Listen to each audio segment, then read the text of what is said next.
All right, Gerald, grab a shovel. We're going to go dig you up a new girlfriend.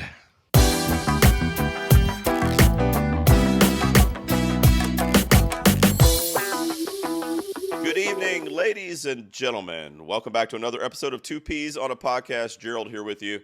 And over on the other side is a beautiful, dead human being that I brought back to life 25 years ago. And he's finally got all the parts necessary to podcast, including the glasses. How are you, glasses guy? This is Glasses Guy here reporting live from Brother Gerald's sleepaway camp. It is getting creepy, ladies and gentlemen. It is getting Man, I tell you. creepy. YouTube audience will know, but Nick is in a threesome with two Geralds right now. So if you think things can't get worse for you, just tune into this video. Link below. That's what you get when you come to Brother Gerald's sleepaway camp, buddy. It is. We're talking about Lisa Frankenstein tonight, which got released this past weekend in theaters around the globe. That's right, baby. I got to apologize. We're releasing this episode roughly a day late, a day and a half late-ish. I've been sick. How dare you? I have been What sick. gives you the right? I mean, it's the worst timing. Because I got really sick on Super Bowl Sunday, which is when we were initially supposed to record this. And I was like, all right, well, let's push it to Monday. It's Super Bowl, whatever. Monday, I felt worse. I didn't even go to work Monday, and I never call out of work, and I couldn't even go to work. It was brutal. Those 2 days, I thought I was dying. And, of course, my wife's like, well, you're a man and you're sick, so of course you're dying. You know. True. But I made it. Yeah. But I made it. I'm here, and fast forward a few days, and I feel the best I felt this week so far, even though I'm still a little under the weather, so sorry about the graveliness in my voice. But like I said, Nick and I are here to give our take on Lisa Frankenstein, the new Diablo Cody pinned kind of horror comedy. So we will get into that. But before we do, Nick, we start every episode out shouting out the fans over in one big question. You gotta ask yourself a question. I have a lot of questions. Number one, how dare you? Number two, what right. gives you the right, Gerald, To be sick. to don't be know, man. sick? You don't listen. You give the Peas fans; they come first compared to your Yeah. health.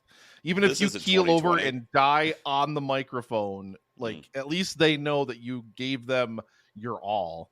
Now, what are they You're going not to wrong. think? You're not wrong. Yeah, you're not wrong. It's not 2020. What am I doing? All right. It was okay to be sick in 2020. That's my joke. Man. All right.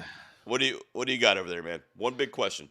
All right, so I really, really like this question. I thought it was fun, kind of fit because this is supposed to be a fun, quirky, campy horror comedy thingy that's reminiscent of 80s kind of those kind of same weird 80s quirky movies or whatever. So Brad, our good buddy Brad from Old Man Brad. Yeah, man. If that's not how he says Old Man Brad the show, if it's not Old what are we doing? Man Brad, then Brad, you're doing it wrong. He said, What are we doing? Yeah. what 80s song would you play or sing at the piano? Because obviously there's a sequence in this movie where that happens. So, Ooh, I didn't even see this question. I don't have time to prep for this. I didn't even. Why- Brad dropping some real questions for the first time in his life. all right, can't fine. believe that. Brad also asked, "Is this the Flash of Tim Burton knockoff?" There you go. There you Okay, there you go. That's more of a Brad question. What 80s song would I play at the piano? Wow. Do you have one? Do you want to give your answer first? Do you have one? I'm struggling to think of the exact song, but I'd probably some David Lee Roth Van Halen song. Get me on there doing some jump on the piano or something like that. Like that'd be really, really awesome. I'd really, really love that. Throw me on there doing some 80s Van Halen. I'd be rocking that all day long. I keep coming back to this image in my mind of Hot for Teacher. Oh, gee. That'd be good. Oh, That'd be good. That'd be good. And would kind of make sense in this setting too. on piano though, I mean that drum. Anyway, I'm sorry. Never mind. I'm kind of keep coming back to this idea in my head. It's funny you mentioned Hot for Teacher because I'm thinking of big 80s hair band, glam metal, but kind of dialed down to a really melodic. You got some Poison going on in here. You got to get some Crew. I do. Ooh. I do. And you know why? Because I was thinking Something to Believe in, Poison, and that's on the piano, I mean, obviously other instruments too. But do one of their high voltage numbers, but dial it down and make it a really kind of beautiful piano number. I don't know, nothing but a good time, or I want action, but make it like kind Ooh, I of a like it. slow melody, you know? So yeah, let's do Poison. I'll I'm going to say change my nothing but a good answer, time. and I'm going to say anything Jim Steinman wrote in the 80s. Give me some Yeah, Meatloaf up on there. for Give sure. me some Bonnie Tyler up on there. I don't know when Total Eclipse came out. I want to say it was in the 80s. I I'd gotta rock say that. though, yeah, without a doubt. I gotta say though, let's give Brad a round of applause for actually asking an actual question. What's it been like? He's been a fan of my show for 7 years. I think that's the first legitimate question he Whoa, has oh, oh, oh, oh, whoa. All right, pitched everybody, at the whoa. piece. Don't, we Wow, can't, not, his ego is the already, crowd goes guys, wild. Yeah, no. Don't do that to Brad. man. What And if he starts to think that people like him? Brad just did. You mentioned old man Brad. He just did an episode of No, excuse reviewing you. this. I haven't listened yet. Oh, man, Oh Brad. man, Brad. Brad, if that's not how I, you're saying the name of your show, then yeah, figure that out if that's not how you're doing that. I haven't listened yet because I wanted to record our episode first. But he just did a episode on Lisa Frankenstein with his wife, which I thought was sweet and nice. So I'm going to go back aw. and listen to that and Shout see out what to they thought of Kara, the movie. not to Brad. And then they'll get, yeah. I'm listening. I'm tuning in for Kara. Let's be honest. All right, man. One big question. That was it, right? We gave our answers. We're good. You said you had a double header. You're going to ask the other one later. That was it. Yeah, we're going to do the other one when we get into the film proper. All right, cool. So, Lisa Frankenstein is the main review this week, directed by Zelda Williams, who is daughter of Robin Williams. This is her first feature film, written by Diablo Cody, starring Catherine Newton, Cole Sprouse, and a host of others. Not very many main characters in this movie, though, but we will get into that and the rest of the film as well. But what we do at the top of every review, guys, is we decide to give our ranking out of 10, our individual scores out of 10. We have not discussed it with each other in advance. And it's a segment we call the early score reveal. Damn it, this always happens. I think I'm going to score and then I never score. It's not fair. Just not fair. Bam. Is it fair, though? Let's see. Lisa Frankenstein. Nick, by the way, before you give your score, and before I give my score, this is in my top 15 or so most anticipated of this year. Top when I saw 15? Yeah, I think it was my 13 or 14 when I made that list. Oh, my God. Well, it's got Gerald written all over it. I mean, you know that. I mean, it really does. Yeah, you could You're see not anything wrong. that has anything to do with this movie, and you're like, okay, well, Gerald's going to love that. We'll get into that, but it definitely sparked my interest from the very, very beginning, and then to find out Diablo Cody was, I mean, come on, man. I was all about it. Jennifer's Body's one of my faves, and so on. So, all right, man, here we go. 3, 2, 1. Our scores out of 10, man, guys. I can't see it. Oh, you son of a bitch. A 7 out of 10 is the accurate score, which is what I'm giving it. And Nick is holding up a 5 accurate. out of 10. Look, there's a 5 right next to your head. How can you deny it? Nick, you son of a bitch. I really wanted you to be on board with me with this. All right, Lisa Frankenstein. So now that we've given our scores, we will have a bit of a spoiler-free talk here in the beginning with our general thoughts, and then we will let you guys know when we get into the spoilers for this movie if you have not seen it. But you're safe for the next few minutes. Nick, what do you want to do, man? You want me to kick off, or what do you want to do? You gave it a 5. Give it to me. Let me have it. For me, the movie was definitely a little wacky in the first half hour, okay? It took a while to find its footing, and I didn't really know what it was. I didn't know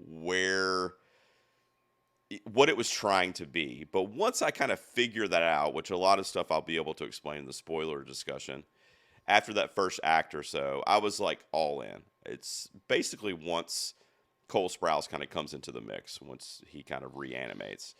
From that moment on, I was in love with this movie. The first act of the film felt very disjointed to me, and it was kind of like a juggling act, and they kept dropping the balls while they were juggling. But once I figured it out, okay, this movie's going to be this. It's not going to be that, which I feel like the marketing for this movie, the trailers certainly, but even down to the poster and some of the Twitter posts and stuff, that the promotional campaign didn't really paint this movie as what it ended up being. It was much more painted as this kind of Warm Bodies. Did you ever see that movie where it's a teenage girl falls in love with this teenage monster and helps him find his true Right, humanity yeah. and like all that shit. It didn't play out to be that way. It played out to be something, in my opinion, a lot more dark and macabre and just kind of weird. And I love that. I mean, we already kind of talked about how this really spoke to my sensibilities. I wanted to love it more. Like I wanted to walk away with this thing like showing you a 9 or a 10, but it just took a while to get to where it needed to get for me personally. But once it got there, and we'll talk about a lot of this stuff in spoilers, I can't really get into it quite yet. But once it got there, I was in love with this thing the last like 60% of this movie. I loved it, especially when things started to kind of get quote unquote violent and dark. That was right up my alley. I thought Catherine Newton fucking ate every last crumb in this role. She literally is becoming one of the modern day like scream queens. I mean, Freaky and this together back to back in terms of the horror genre. I know she did Ant-Man and like whatever, but also to speak to that, I mean, she could have done that Marvel property, which she did, and walked away with that fat paycheck and did any number of, studio things and been fine. But she chose to do this Right. little niche Super Bowl weekend released, indie that's not making jack shit. And I think it really speaks to her character as an actress and the kind of stuff that she kind of wants to be, that she wants to dabble in. I thought she killed it. I thought Cole Sprouse was great. I thought I was going to kind of hate him in this. I think of Zach and Cody from the Disney Channel, But I thought he was great. I mean, he had virtually no dialogue in this movie, and a lot of the comedy in this film comes from his just like subtle grunts and shit that he'll, like kind of figuring Yep. stuff out, but responding by grunting and looks, his facial expressions. There's some stuff that didn't work for me, and obviously we'll talk about it. I mean, I gave it a 7, but at the end of the day, I love the aesthetic of this movie. I thought it knew what it wanted to be once it figured that out. And I don't know if it was me kind of playing catch up with like what Cody was doing with the page or how Williams was kind of bringing that to life. But it just kind of took me a minute. But then I was like, all right, well, this is going to be a dark, fucked up, like, this is fucking weird, And I was like, all right, let's do it. It's fucking weird. And it kind of got weirder from there. And, I've heard people make references to like Edward Scissorhands and Heathers, which I see a lot of that in here. And you mentioned even in your open about the 80s, kind of quirky 80s rom-coms and that kind of stuff and the dark humor. And I do see all that stuff, and it's right up my alley, brother. So I wanted to love it more, but it comes in as a very good, around a 7 for me. What about you? What did it miss for you, man? So I don't disagree with you about the opening of the movie, about the first act of the movie. I think that they had this idea of girl resurrects like a monster boy and, like sews him back together and like, kind of restores little bits of it. I think they had that kind of core idea, and I don't think they really knew how to start the movie to get you adequately to that idea, because yes, it feels very, very clunky, but here's the kind of thing about this. This movie's not for me. It's not made for me. I am over 40 years old. I was born in 1980. Okay. But I do not have this nostalgic love for all of the 80s properties that this is definitely kind of throwing back to and definitely drawing a lot of inspiration from, like your Beetlejuice, your Edward Scissorhands, your Heathers, your Weird Science, like all those kind of 80s movies that I've seen a lot of people talking about with this. I don't have any nostalgia for any of that kind of stuff. I didn't see most of those things until I was an adult, where, those rose-colored glasses that you wear when you're a kid, just, the nostalgic glasses aren't there for me for it. So it kind of like every time, like it had a lot of moments like this to me, Gerald, where I was just kind of like, like those kind of like lighthearted, like super lighthearted chuckle moments where I knew it wanted me to find it funnier and I didn't. And I knew it wanted me to care more about these characters, but I didn't. I really feel like the first act of this movie really needed to do a better job establishing these characters before it threw you headlong into this plot. But I think they just didn't have a good way to really shove you into it. So they just kind of just got you into it like however they necessarily had to. And I think that all the performances are great in this movie. You mentioned Catherine Newton. I think she's great. I think Liza Soberano is great as Taffy. Gina Gershon, come on. Like so good. She's so good in this movie. Like I really love Carla the cast. Gugino. Carla You said Gugino. Gina Is that? Gershon. I wish Oh, Gina Gershon were in this, but Carla Gugino. yeah, Carla Gugino. Yeah, sorry. Really, really great, but yeah, it never caught me. It never hooked me. It never grabbed me. And really made me fall in love with it like I kind of hoped that it would. Really wanted to love it. I love Diablo Cody. I was really looking forward to big things from Zelda Williams, but like I said, it just never.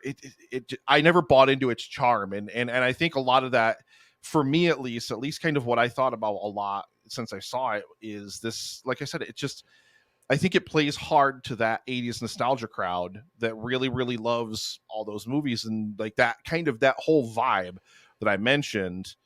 I don't. And as We'll a result, like this just didn't do it for me. we'll get into spoilers now, guys. Going forward, anything we talk about with Lisa Frankenstein will be spoiler E. So do not listen if you have not seen the movie and you care about that. Come back after you see Lisa Frankenstein because we're going to be getting into spoilers here, guys. So let's talk a little bit about. We're not going to walk through scene by scene because we don't do that. But the character of Lisa, which by the way, I don't want to get off track here, but there's a lot of things I loved about this movie before I even saw it. Which does speak to my rose-colored glasses, like you were saying, and I get that. But Lisa Frank, even, are you familiar with that line of like school supplies and stuff from the '80s, where it was like the I'm really bright-colored unicorns and like glitter and shit? I'm like That vaguely aware of what you're talking about. Yes. so that was Lisa Frank. So I kind of love the kind of callback there too, because that was like prime Trapper Keeper '80s kind of shit. Okay. But her character, Lisa Swallows in the movie, which is kind of hilarious too, is kind of that Lydia Dietz character from Beetlejuice, maybe a couple years older, but that kind of weird goth girl who's an outcast, but still has a connection. In this case, it's through her stepsister, who's the popular cheerleader. So this brutal thing happens to her mom, and she's basically axe murdered in front of her. And fast forward, I don't even know if they give us a timeline, but anyway, her father's now remarried to Carla Gugino's character, Yeah. and her daughter is now her stepsister. So that's the family she's with now. But what was fascinating about, and when I kind of realized what Cody was doing here on the page, and I thought Williams did a great job translating the kind of mood of Cody's writings, was that she was kind of diving into the dark, deep psyche of a teenager that's going through a coming of age crossroads in her life, while at the same time dealing with the most brutal tragedy imaginable. Like, could you imagine one of your parents being murdered by an axe murderer? Like, and then having to deal with that while at the same time growing up in high school. So it was that's why Heathers kind of speaks to me a lot, because of some of the brutal things that happened in that movie. Christian Slater's primarily the conduit for a lot of the things that happened in that film from a violence perspective. But when you peel back what this movie kind of looked like in the trailers and the promotional stuff, and you look at it as a study of kind of what Lisa is going through as a character, and then we get to the point where Cole Sprouse is introduced as the creature, I from that moment, I was like, I want to follow her journey, because her character, dealing with what she was dealing with from the tragedy with her mom, essentially, and then also having to deal with the bitch stepmother, and I want to hear about your opinions of that character and how that played into the story. They ultimately end up, or I should say, the creature ultimately ends up killing her, and that's when it kind of goes like, all right, she killed her stepmom. I mean, it's like all bets are off, and we kind of learned the fun, if you will, part of the whole thing. And that's about kind of bringing him to life by getting these body parts from these various victims. And then she becomes part of it, right? Because she lures the dude out to the woods that had a crush on her or whatever. And they end up killing him and taking The dude that sexually assaulted her, Gerald, not the dude that had a crush on her. Assault her. No, you're right. Yeah. So, but I guess I want to hear your opinion on this, and maybe you didn't think about it this way, but I just in the moment was like, wow, like this is not a bubblegum kind of like you mentioned Beetlejuice. Like, I love Beetlejuice, but to me, that's more like in other words, let me put it to you this way. Like, I would watch Beetlejuice with my kids right now and have a blast. I would not watch Lisa Frankenstein with them because I feel like it's a very dark, kind of psychological story. And it's about her kind of going through this tragedy and then how these other kind of like creative things play out, but it's all a part of her dealing with what happened to her. Does any of this make sense what I'm saying? I mean, I did not watch the same movie you did, clearly. So, I mean, yeah, they had the backstory of the mom being brutally axe murdered. Like, and maybe I'm wrong, and maybe I just read it wrong, and maybe I was anticipating something that the film was never going to pay off. But like, it really set it up to me like it was going to be something that was going to come back or be paid off at some different point in the film. That's true. Like, why make it such a specific thing of like an axe murderer by like some, like, didn't they like very clearly describe like some dude wearing a weird mask or like some other like weird like different thing? Like it all seemed like very specific. Like it was too much of like a very specific horror movie kind of setup. And then, like, I'm not saying I wanted them to just play that same chord that all horror movies play and just bring, like, that whole thing full circle, because it wouldn't have made sense. What I'm saying is it doesn't really impact, for me, like, the viewing of this film. Her mom could have died in any way. Her mom could have fallen off a mountain in a ski accident or been in a car accident, or their house could have burned down. And it would have meant just as much to me as, like, this axe murdering thing. So that, to me, alone sets up this really weird... It was a weird detail. I get what you're saying. Weird detail, yeah. Like, and it just kind of stuck out to me, like, this kind of weird thing, I guess, which was really, really weird. I really didn't dislike that character's kind of journey, I guess, but it just all happened a little bit too neatly and a little bit too quickly for me. I think this is one of those kind of scripts, and people might disagree with it, but I really feel like this could have used another 5 to 10 minutes sprinkled throughout it of just little moments to continue to develop like her family and her relationship with her stepsister, which was obviously like one of the strongest, relationships in the film. She kind of swerves on Cole Sprouse's creature way too fast. Like in one scene, she's running terrified from him, and then it literally in the next scene he's like in her room without, like, he had like a hood on or something at the first, and then like he's up in her room, and like she immediately is like swerves and is like, I would have liked to seen that like take more time to develop, where she's not just like, she just automatically, and like I guess the movie is like it's too breakneck is what I guess I'm trying to say. Like it's too involved in like trying to just slam you forward through this plot that it doesn't take enough time to let these things develop. Like that needed to develop a little bit more for me. Like she has this visceral reaction and like she's fighting him off and like, hitting him with stuff and throwing stuff at him and like all this stuff. And then like literally a minute later is up in her room and she's just like, here, hide in my closet. Like all that just that happened all way, way too fast for me.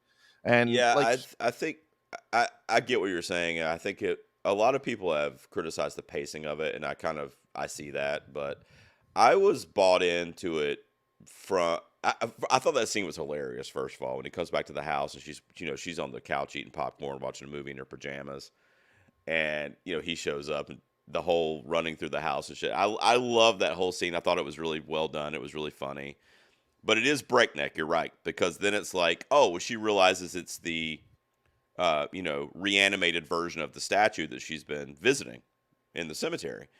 And once she realizes that, she feels some kind of eerie, like, sense of comfort because she's been visiting his grave for who knows how long, reading him poetry and all that kind of shit. And she gave him her mother's beads, which he still has. And so I don't know. I think that again, the kind of dissection of Lisa Frankenstein's psyche in this movie, the way Cody wrote those things into the way the story played out, it makes sense to me because I feel like she's detached from what's actually happening. So this is a very surreal movie, right? Like this is not something that you're going to walk into your neighbor's house and see this kind of shit happening. So it plays as surreal at first, and I thought it was going to be this really like otherworldly kind of surrealism the whole time, but it kind of abandons it as it goes on. Like it kind of disappears after the first act, and then it kind of once the creature kills the stepmom, like it settles out of the surrealism and it kind of shifts more into like I Because agree. the whole time I'm like expecting like they're gonna reanimate more people, or like when the stepmom dies, when they kill the stepmom, and then all of a sudden like she's supposed to be on a trip in like Milwaukee or something, and then they're like, oh, I don't know where she is, or like whatever happened. Like I really expected them to be like, we'll go get her and throw her in the tanning bed and let's bring her back to Bring her life. back. Yeah, Like that's yeah. kind of what I really had hoped that it would stick with that kind of surrealistic mood and like this really weird macabre like different thing it was trying to Well, do. But then it kind of just went by the wayside, and then it just became this weird like Well, I I don't think know. I I don't just disagree with you. However, I don't dislike that trope as much as you do because I think that was intentional. Speaking from a collaborative point of view on Cody and Williams's part, because and the performances too, really.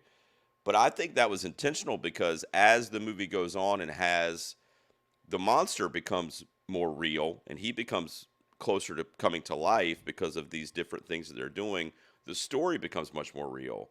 And when we get to the last act of the film, it's a really harrowing kind of scene. I mean, it's PG-13, and I think that comes up in the fan feedback, and I think maybe that hurt this film a little bit too from a storytelling perspective. But it comes to a pretty like deadly climax with teenagers being slaughtered, and he's got the axe and he's yielding it at the one dude that ended up cheating, or not cheating on, but getting with the sister, which caused this love triangle and jealousy and everything. And then Lisa's in the middle, like, because she loves her stepsister, but she also thinks that she loves this dude that's being attacked, and then she also has an affinity for the creature that she has been her pet, basically. But like, you know what I mean? Like, do you see what I'm saying? Like, as the movie went on, like, especially the last act of the film, when essentially she kills herself. I mean, that whole 20 to 30-minute sequence at the end is a very dark, like, it's fucked up. Like, if you think about it, non-surreal. Like, if you think about it in the real world. But I think the movie intentionally has that arc or that meter, that dial where it goes from surreal to holy shit, this is fucked up. This is some fucked up yeah, shit I that don't I wouldn't disagree want with my you. kids doing in high school. I think it's an intentional thing that the film does. It just didn't work for me. It just really never sank in when it turned that dial, and when it wanted it to settle into being like all this weird like crazy stuff happening and whatever. Like I said, I just never really bought into it. Like I was never fully on board. Like I said, like a lot of it, like even like you have the scene where they're like running around outside and like she's outside screaming and stuff, and the Hmm. neighbors are across the street just like making weird commentary, like not looking at what's Right, actually happening and making weird right. commentary.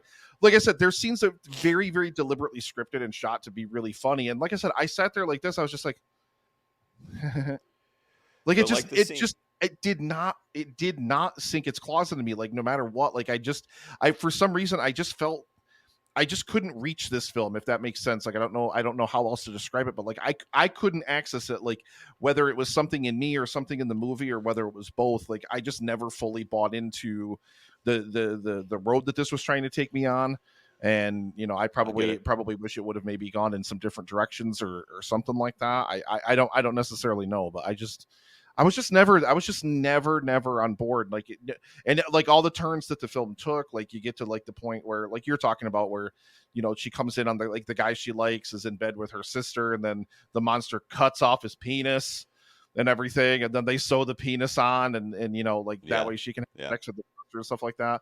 And like I mean yep, like it like has stayed in this like really weird macabre like sensibility the whole time, which I didn't dislike. I thought it was a good atmosphere for the film, but sure. I wanted to get more invested in these characters, and I just couldn't. And I don't know, I can't describe it any better than that, just to say that like it just was inaccessible to me in some way, shape, or form. You mentioned Lisa Soberano earlier, played the sister here, Taffy, and that last act too, where she has that scene and kind of realism and come to terms with the fact that Lisa was responsible for her mom's death. A, and then B, she's being caught in bed with this guy that Lisa had a crush on, and he's being wielded with an axe by some monster that she didn't know existed. Yeah. All this shit that's kind of happening to her character too, and then that scene that they shared in the car when she was just like basically fraught with fear and had blood all over her and was just in the car shaking in fear. And Catherine Newton, Lisa's telling her, like, look, I love you. Like, I'm sorry. I didn't want any of this to happen to you. I mean, whatever the dialogue was. But, I felt that the scene between the two of them, that couple minutes there, was that's the best way I can describe like the realness of this movie and where it sits really heavy on the heart. Well, and her reactions to everything that happens, like once she starts realizing what's going on around her and is reacting to everything that's happening, like she's giving the realistic, like if you were just viewing this thing happening in the real world, ignoring the fact that it's like a reanimated monster and those kinds of different things, like yeah, she's reacting to it very much as like kind of a casual, like she kind of becomes the audience surrogate at that point in a way. Where she's like really reacting to it, how, well, presumably not horror guys like you, but presumably normies like me would react to seeing, someone's wang getting lopped off and, getting butchered with an axe and all this different stuff. So, Sure. Yeah. Some other like sub things that also really brought my score up for this movie. I love the freaking music in this, dude. I mean, there's some good needle drops in this. So many great sound drops in this. We mentioned the piano scene with the REO Speedwagon number that he does. It's good, man. And that's real good. That's probably one of my favorite part of the movie. Like that was good. That was real so good. She's just hamming it up, singing the tune along with him playing the piano there. But anyway, yeah, you got the Pixie sound drop, the Wave of Mutilation, when she's at the gravesite. I freaking love that song. And when they dropped that, I was like, oh shit. That song you totally remembered the name of, that one? Yeah, I remembered it. I didn't even have to look that up. Came right to them, folks. In my defense, I knew it was the Pixies. It starts with our very first 80s soundtrack is The Promise by When in Rome, which was also used in Napoleon Dynamite to amazing effect. That bought me into the movie right away. I was like, all right, I was like, oh, we're pulling from the Napoleon Dynamite soundtrack. Like, I'm already on board with this, man. Like, let's go. If you're using When in Rome, holy shit, you're starting out at the 10. I mean, and then they used I Can Tell We Are Gonna Be Friends too, like later on in the movie too. So I was just there's some good. They had an 80s. They had an 80s kind of like neo-punk band that I really love called the Jesus and Mary Chain, and they used a song from theirs called Head On. And that's only going to speak to like me and a few weird freaks from the 80s, but I loved hearing that too. That's one of my favorite songs. And then they had the really cool callbacks to some 80s stuff too. Like they mentioned The Cure, and she's like talking about, I got the cure, I'll put it on for you. And he thinks she means a cure for what's wrong with him. And she's like, oh no, it can't help you. Well, it will emotionally, but not physically. Right. Yeah. It's just Diablo Cody, man. She's just so fucking good with words, and there's a reason. She's a really witty writer. She can come up with some really witty, just clever, almost like blink and you'll miss it sort of stuff that fills out the corners of the pages of the screenplay and stuff like that. All those moments, like all those little tiny bits, like we've been talking about there, and like the needle drops and like those different aspects. Like I loved like the costume design in this. I thought was really, really great. Yeah. I loved like a design lot was awesome. Of aspects of this. There was shit.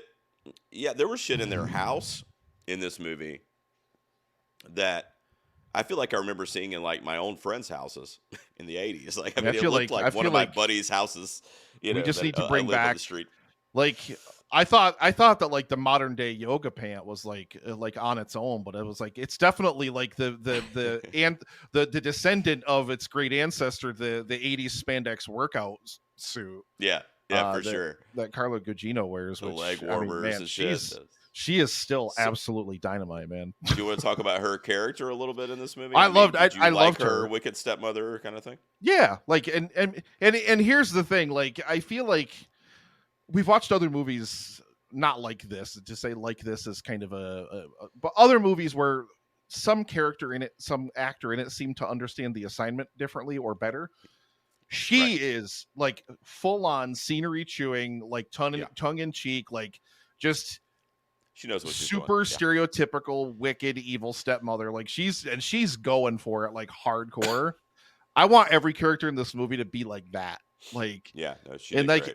I mean, it wouldn't make her stand out as much if everybody else was like that. Like she would maybe blend more into the background. She was sensational in this. I loved her. She's one of my favorite parts of this too.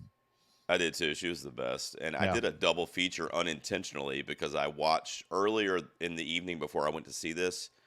my son and I watched the Pauly Shore-helmed Son-in-Law from the 90s, the comedy, and she's the love interest in that movie, Son-in-Law, from like 1993 or 4. I don't know if you ever saw It's that. a Pauly Shore movie, so I guarantee you I've never seen it. But we watched that, and then I went to see Lisa Frankenstein at the theater a few hours later. And I was like, oh, got a Gugino double feature here. I could do worse. But I thought, I agree with you.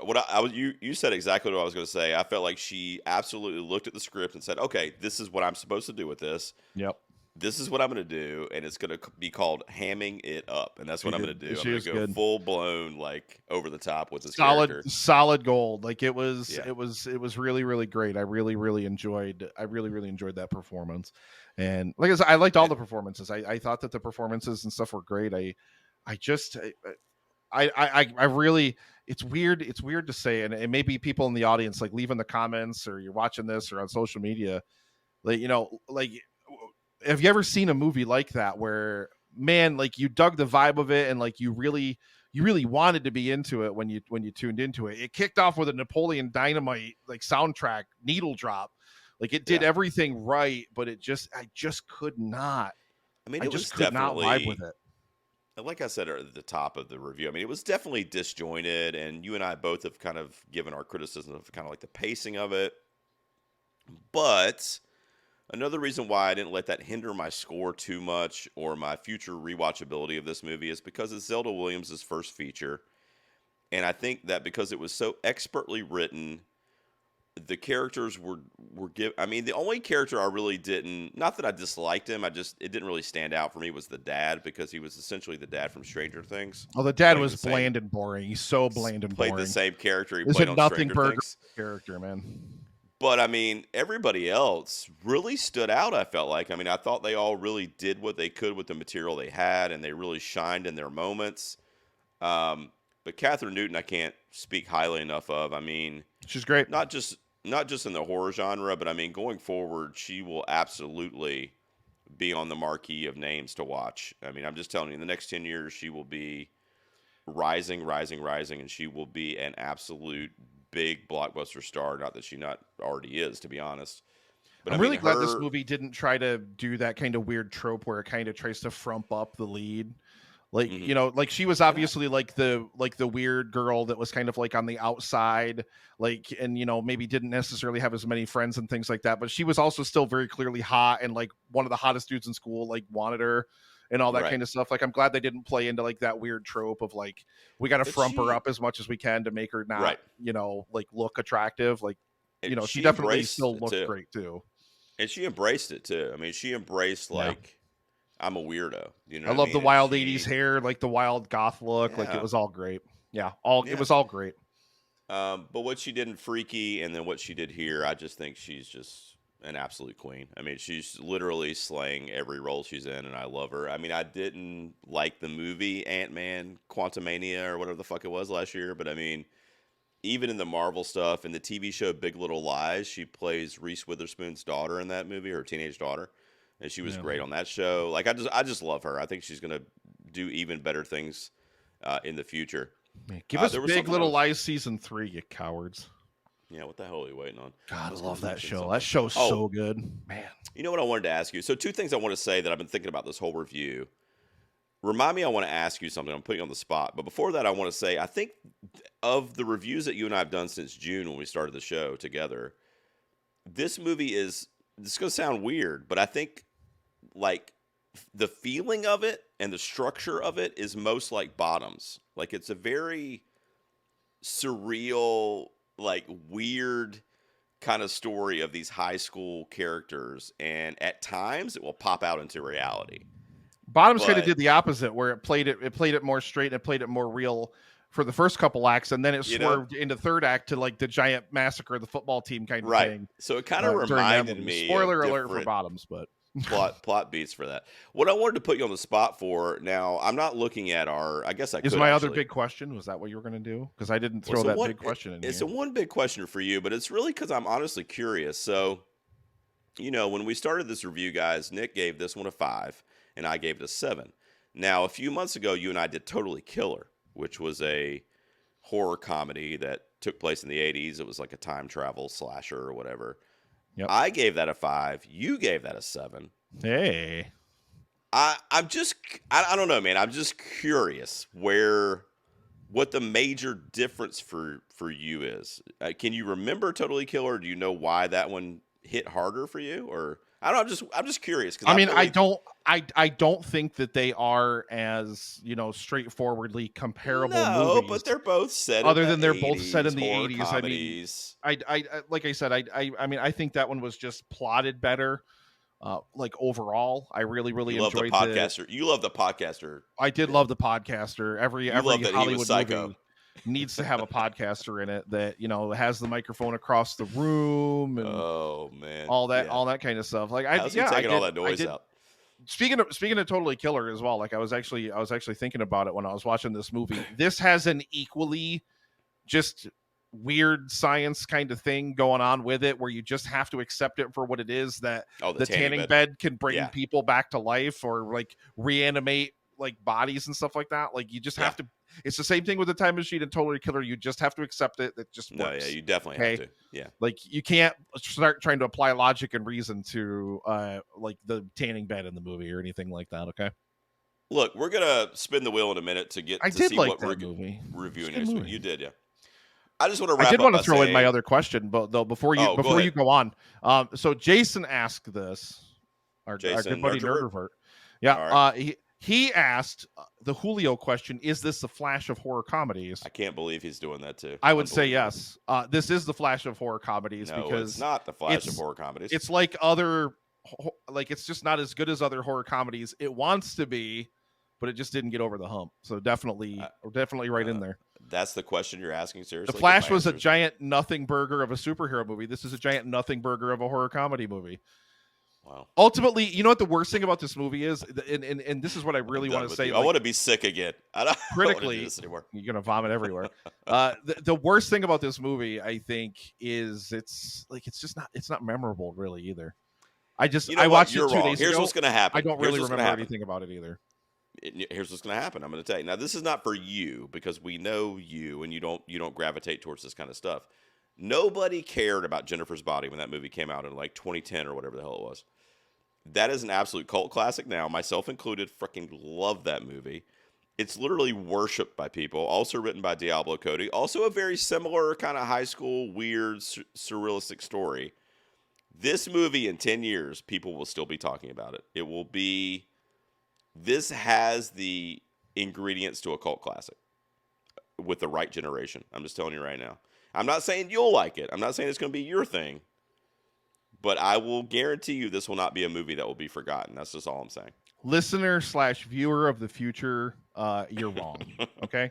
If you're in the Totally Killer plot and you hear this, I'm a podcaster. I'm going to come back and kill you and your family. All right.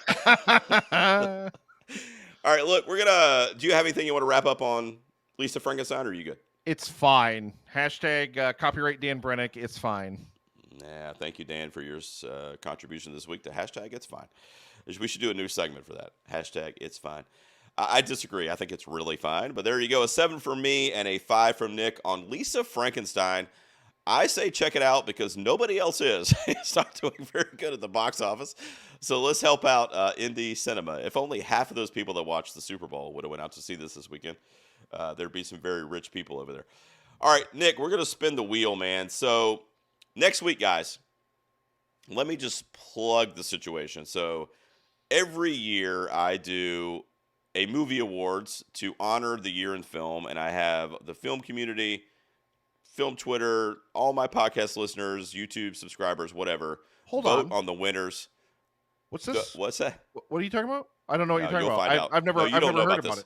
You've never plugged it on the show before, so I don't know what you're talking about. Yeah, you don't know about this. But anyway, it's called the Golden Peas, and this is the 7th year we're doing it. My buddy Brian Loisauce is joining me for the 4th year in a row to co-host it. The god of podcasting to you. The god of podcasting, if you didn't know. And he will smite you if you do not watch and or listen. So that is going to be a live broadcast on Monday the 19th. The information will be in the show notes for you to check it out. It's obviously going to be available on our YouTube channel if you're watching that way. And then it'll be available forever on YouTube after that. We will also release it in a podcast format for the audio listeners that same week. And voting is closed. I got all of our presenters, the winners. They're going to be sending me their video clips. and announcing the winners in 9 major categories to honor the year in film. And again, that will originally air on Monday night, February 19th, 2024. So make sure you tune in for that. Nick, I need you to be there, by the way, because I need you to help me moderate the chat and answer P's faithful. Keep Brad in line. Just say you need me there to keep Brad in line. I need you there to quiet. What do you call it? I need you to kick Brad from the chat. Oh yeah, boot Brad for the Brad. Time him out or whatever. You're the timeout Brad person. We flex that those band muscles, baby. I'm doing. You'll never set a quicker shortcut on your keyboard than you do with that. What's your kick Brad shortcut? Shift B is what I recommend. All right, well, don't do that. That might be bold. It might be taking away your bold if you do that. We don't do that. But so in addition to the Golden Peas episode, which we're going to release audio format next week, we're also going to do a review for you. I was sick this week. I felt bad. But I got a few days off work, and I miss Nick, and we're going to get together again in a few days, and we're going to do a patron review, or a Nick-selected review, or a Gerald and myself selected review, because we're going to spin the wheel, and we're going to see what we get for our Retro Roulette review next week. Nick, you ready to do that, brother? No. Fair enough. I'm not either. Let me pull it up. All right, so let's spin this wheel, Nick, and let's see who's picking the movie for our review next week. Now, this was impromptu. We didn't know we were going to do this, but right here, it'll either be the patrons, myself, or Nick, and we will get to select a retro review to talk about. Oh, I can't wait. Give it to me. Give it to me. Here we go. Let's spin it. 3, 2, 1. Come on, baby. Come on, baby. Come on, baby. Come on, baby. It's off. And who's joining the sex cult? Just kidding. It's the... Patrons it's again. It's the patrons, which is. Man, I swear to God, if I gotta watch Postocalypse, I swear to God. Oh God, here we go. Look at what you've done to us. Again. All right, folks. So I have inputted the 20 plus films on this damn wheel here that Google has provided me. Thank you so much, Google. If you're listening, I am accepting advertisements opportunities. Okay, so we're advertising the Daytona 500 right now too. Apparently, let's get some of that sweet NASCAR money. Oh, it's gone. We're advertising. We're advertising life insurance. What the hell is that? No, we're advertising Brad Hargis's horrible taste in fucking movies. Hopefully, we don't land on any of his. But what happened to Postocalypse? Oh yeah, I gotta add that. Shit. Do you want me to put that on there? Hang on, I'll do it. I forgot. I missed it somehow. I can't even spell it because it's not a real thing. There we go. What? Oh man! All right, here we go. Enough toying around, Nick. Let's see what we're reviewing next week, buddy. Here we go. 3, 2, 1, and we're off. All these picks provided from our sweet patrons. We thank you guys so much. There's a couple in here I've heard of, and then oh yes. Yes. Oh my God. Yes. Oh my God. Can you tell the people what this is even? So tell them what it landed on and explain what's happening for the audio audience. Ladies and gentlemen, it landed on it. It doesn't designate which part, so we got to watch both. No, we don't. The Tommy Wiseau and Greg Sestero starring. It wasn't directed by Tommy Wiseau though. Best friends. Oh, well, that's a step up then. R in parentheses. I've only seen a work print of part 1. I've never seen part 2 at all. So we're gonna punish Gerald with 4 hours of Tommy Wiseau. Where are you, by the way? You're not even on camera. I'm right here. I want my chili. Where's my chili? I can't see you, dude. Like, what? How am I going to edit the video of you talking out of a dog saying I want fucking I'm right chili? here. I just want my chili. Where's my chili? That's better. There we go. Oh, wait.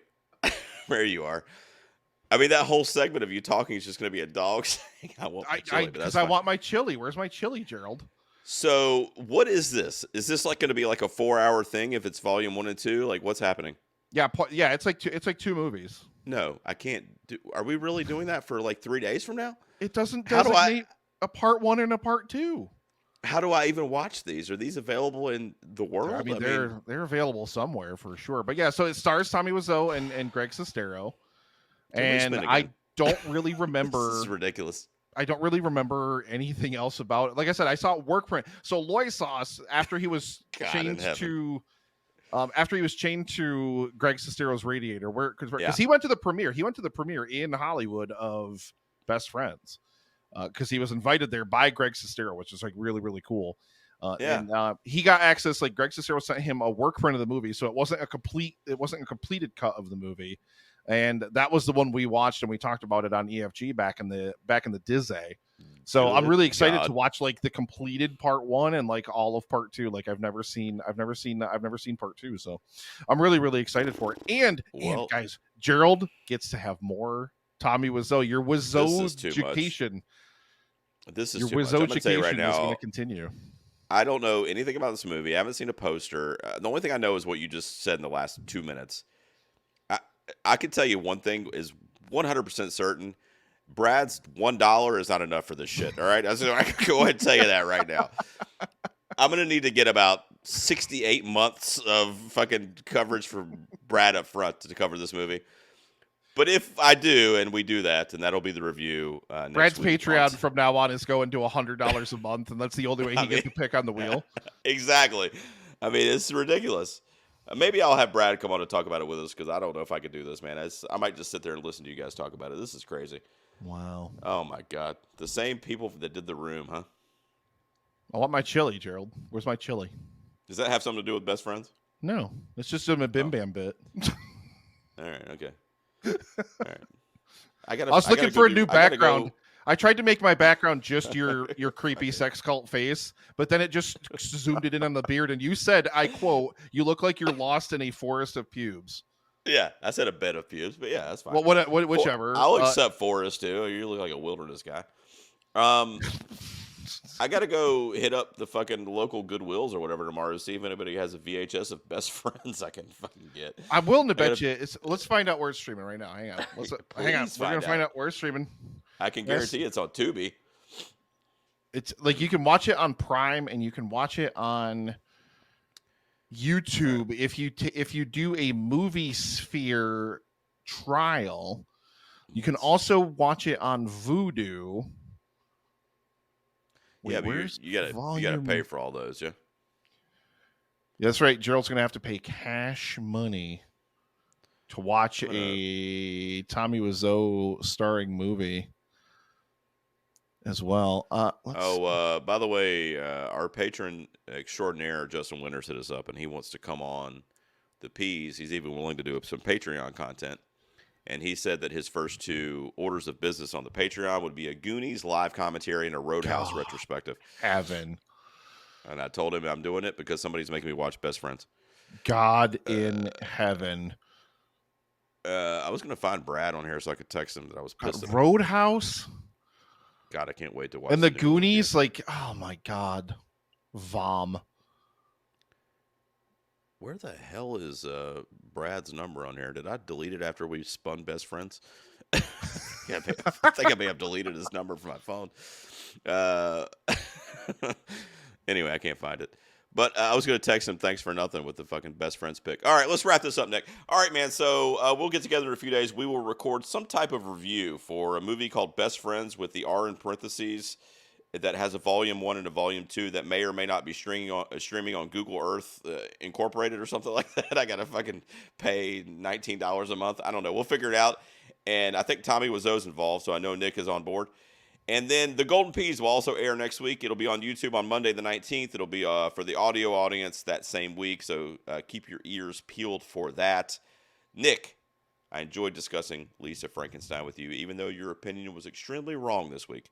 Thank you for joining me. It means wow. Really? You're going to take it there? And it's only 3 hours and 15 minutes with the two of them combined, Gerald.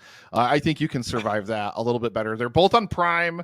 Apparently, you could watch them for free with a Movie Sphere trial, or you can just rent each one of them for $3.99. You can watch them. You can watch them for free with Dr. Kevorkian. It'll fucking help you at the end of the screening. All right. Like I said, I don't remember Volume 1 as being bad. I don't remember it as being great or anything, but I at the very least, I'm excited. I'm excited to visit both of them. It's 3 hours. Listen, you watch Killers of the Flower Moon. I don't want to hear it. I did. That's an Oscar-nominated film. I don't want to hear it. And look, this stars Tommy Wiseau, who is the Leonardo DiCaprio of The Room type movies. Of what? or something. I don't even know. I I'm gonna lost that. I'm disagree up with on you the on roof that. for the room now. Like I'm up on the roof, baby. Like get I'm out going of to here. take a hard disagree with you on that. But nonetheless, I did enjoy this episode. Hey, thanks for sticking it out to the end of my sickness. I definitely thought I was dying, so I Golden didn't. And Peas, here I ladies and am. gentlemen. Golden Peas Monday. Tune in. Loisos got a podcasting. Blah, blah, blah. Loy Sauce coming back into the fold. Nick, I'll see you then, man. Everybody else, thanks for tuning in, and we will see you then and next week for Best Friends. And Brad, we love Take you. care, everybody. Brad, don't ever talk to me again.